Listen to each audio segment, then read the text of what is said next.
So there was a report. We talked about it briefly last week. We're going to continue to talk about it because there's a lot of good information. John Lott Jr., he's the president of the Crime Prevention Research Center. He served as senior advisor for research and statistics in the Office of Justice Programs and the Office of Legal Policy and the Justice Department. I had the pleasure of meeting him a couple of times and seeing him speak and give a talk, and I just wanted to touch on his background. He was actually a professor, and he was asked, his background is in economics, and when people think economics, they immediately think of money, but economics is actually much broader than that. So, and it has to do with statistics and, that sort of thing. So he was asked to give use his economics background and give a talk about crime statistics. And at the time, he was completely and totally neutral. He hadn't done any research. He didn't really have a strong opinion. So he started doing what an economist does, and he started looking for numbers. Well, he found out that the numbers when it comes to crime statistics were complete junk. They were completely bogus, and they weren't useful in any way. That there were a lot of misconceptions, and that some of the definitions that the FBI used were completely and totally misleading. For example, you've heard that you're more likely to have a gun used against you by someone you're in a relationship with. Well, when you and I think about that, we think about you're someone you're dating or someone you're married to. But the reality is the FBI definition, a relationship, was extremely broad. If you get into a taxi cab and you pay a guy, $5 to take you 2 blocks, and that cab driver, and then you rob the taxi cab driver. Well, you guys had an economic relationship, according to the FBI. So he decided, hey, you know what? I really need to use my expertise, and I really need to crunch these numbers in a more effective and realistic way, which led to the book, More Guns, Less Crime. He discovered that the more legally owned guns you have in an area, the fewer instances of crime that you have. So this latest piece that he put out is study, concealed carriers do a better job of stopping active shooters than police. So we're going to talk a little bit more. So you were talking, go ahead, talk about what you were just talking about there. Yeah, no, just the idea that if you are a law-abiding citizen and you are not carrying a gun in a place that you typically would if it was legal to do so, you're choosing not to carry a gun in that place because it's not legal, the police are most likely to stop the active shooter, or the active shooter is most likely to stop themselves either by committing suicide or by running out of ammunition. So if you're in a school, like for example, there's some kind of mass shooting or mass murder with a gun in a school, it's far more likely that the police are going to stop the murderer in that situation. Yeah, or the murderer is going to stop himself. Or he's going to off himself. Yes. Because you can't carry there. You can't carry there. Now, if you're in a you're in a different situation, that's not a quote unquote sensitive area where self-defense is banned, and you're carrying, then it's far more likely that the shooter will be stopped by a licensed carrier, someone that's legally carrying, as opposed to him offing himself or cops, right? Yes, and when we're thinking about citizens who have a firearm there, they have a much faster response time. So we see much lower deaths or, lower numbers of people gravely injured in these mass shooting events, because in that particular event, the armed citizen was already there and they stopped it within, a minute or 2 minutes, which is much faster than putting in the 911 call, stopping yourself from screaming long enough to tell the dispatcher where you are, right? Like there's all these things that have to happen perfectly for police to even get on the way to an active shooter event. So we're looking at like 7+ minutes in a lot of these cases for the first officer to arrive. So if we're thinking about, what would we want if we were there? We would want somebody with a gun there right now trying to stop that bad guy. And so the armed citizen obviously has a much better chance of being there at the time. Yeah, and some of these defense users, like I interviewed the guy who was a concealed carrier in a church, and this is down in Texas, somebody walked in with a shotgun, and this guy, using a 357 SIG, made a headshot at like 20 or 25 feet. Like it was absolutely insane, the accuracy under the pressure he was under, and he stopped people from dying. We all heard about Williford, who heard a church that was getting shot up by somebody that legally couldn't own firearms, and he grabbed his AR and went and stopped that shooting. Over and over and over again. There was a guy in a mall, who stopped the shooting. I mean, over and over and over again, the idea that, hey, you're not going to be able to stop somebody If you have just a carry permit, you're not gonna be able to stop somebody who's in some kind of mass shooting situation. Has been, that myth has been blown completely out of the water. It happens all the time, and effectively. A guy with a pistol up against a guy with a shotgun. You've seen people with pistols up against people with rifles. I mean, it happens all the time. So, yeah. Oh, go ahead. Sorry. I would just say the quickest response is going to be the person that's there. And that's what they're preventing. They're trying to prevent us from being there. Exactly. And but if you can't be there because you've banned, someone who's sane, trained, and law-abiding from being able to be there, then of course, bad things are going to continue to happen. Law enforcement can only respond. They're not going to be there. Yeah, and I think last time we kind of talked a little bit about the FBI reporting, under-reporting so many of these cases. In 2014 to 2023, the FBI statistics said that armed citizens only stopped 14 of the 350 active shooter incidents that it had identified.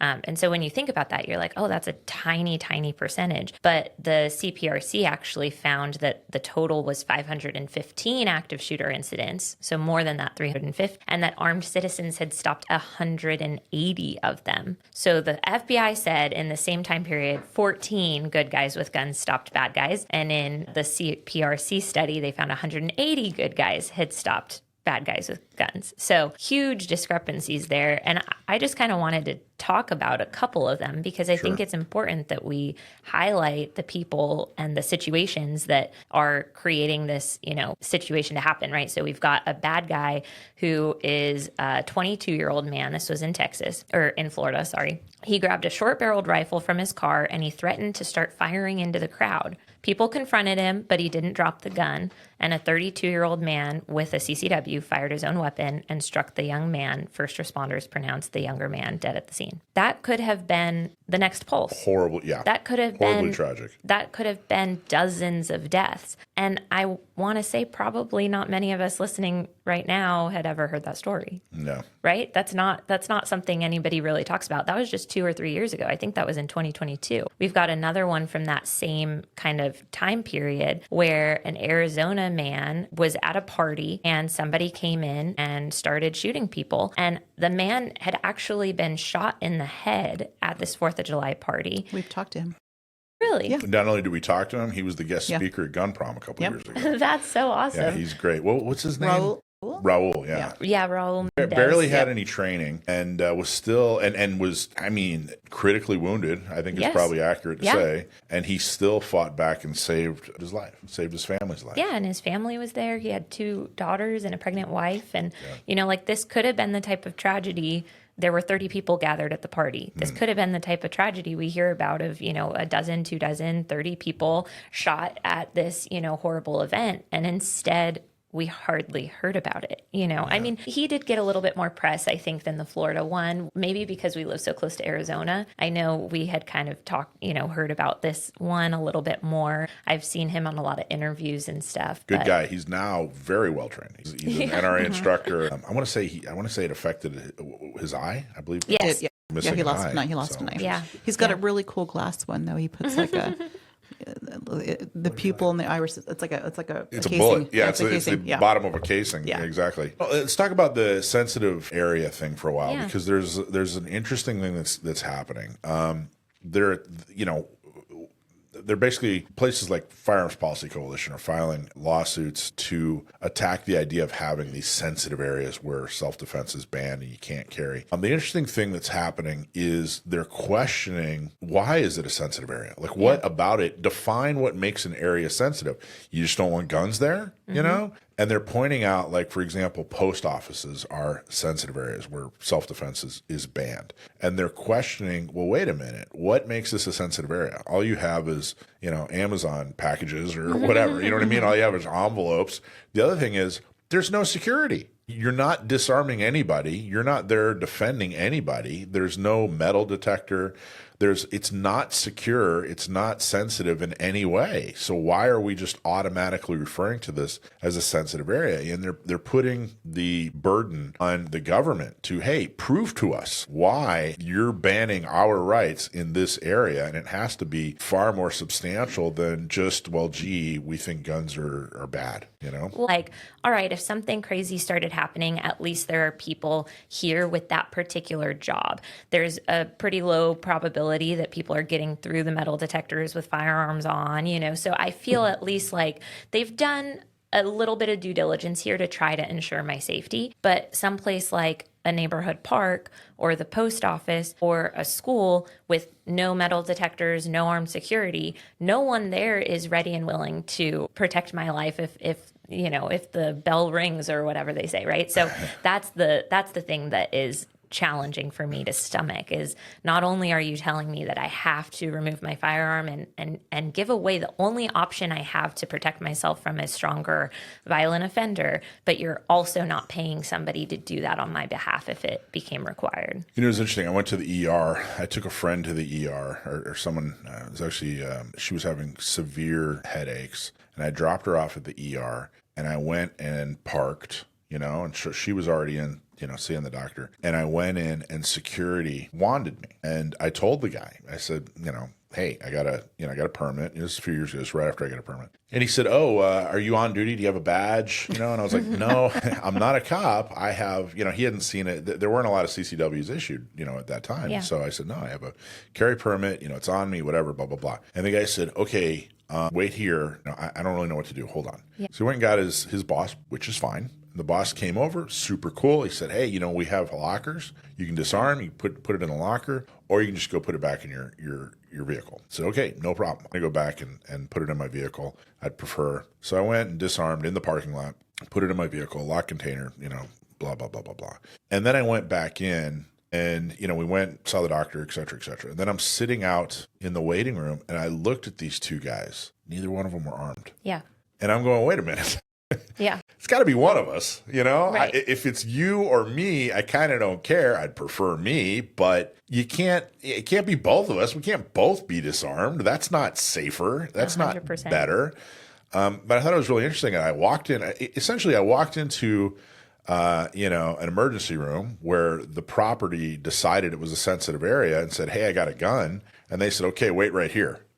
Like, you know what I mean? Like, they had no idea what to do, which is fine, education, okay. But the fact that, there was no plan. Like, what Right. were they going to do? There was nothing. If someone has a gun, someone comes in with a gun, law-abiding, not law-abiding, what were they going to do? They just had a wand to figure out that I had a gun. That is not security. Well, and I can almost guarantee you their active shooter response plan was run, hide, fight. Yeah, well, That- for the security guards? Yes. Yeah. Which is not security. They were going to try to save their own life. They had absolutely no plan to save your life or the life of anyone else in that ER. They couldn't. They didn't have the tools. That's virtue signaling. That's so Yes. people feel better. They feel better about things, but it's not the reality. So what's interesting is the Ninth Circuit, and their ruling back in September, stated we can carry in healthcare facilities. Yeah. But hospitals, I'm not sure if you've heard this, but I've been told by quite a few doctors, physicians, and nurses that have come through CCW courses that they are now requiring by next year all hospitals have every entry point, a security, metal detectors or security, checking everybody. Well, I'll tell you a secret real quick. Is there hospital down in Claremont area? If you go through the ER, they have metal detectors. Right. So just go through the front door. There's nothing. And then Next year, that'll be changed. and you're like 50 feet away. Well, that'll be interesting. I don't know what I'm going to do.